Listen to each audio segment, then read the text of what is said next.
Hyderabad city Jubilee hills by election నడుస్తుంది. నేను మన టీము ఇక్కడ మొత్తం ఈ ప్రక్రియని మనం వాచ్ చేయడం జరుగుతుంది. ఇప్పటిదాకా చాలా ప్రశాంత వాతావరణంలో ఈ ఒక ఎలక్షన్ నడుస్తుంది.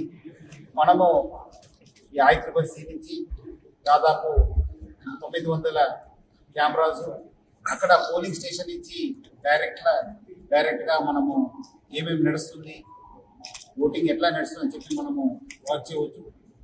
అదేవిధంగా ఈసారి మొదటిసారిగా ఎలక్షన్ కమిషన్ ఆఫ్ ఇండియా ఆదేశ ప్రకారము మన CEO election commission Sudarshan Reddy గారు, మన GHMC కమిషనర్ కన్నన్ గారు, మనము హైదరాబాద్ పోలీస్ టీము కలిసి ఈ యొక్క డ్రోన్ ద్వారా ఈ యొక్క ఎలక్షన్ ప్రక్రియ ఎట్లా నడుస్తుంది అది తెలుసుకోవడానికి దేశంలోనే ఈ హైదరాబాద్ సిటీలో ఒక మొదటి ప్రయత్నం చేయడం జరుగుతుంది. నేను ఇక్కడ స్వయంగా చూశాను.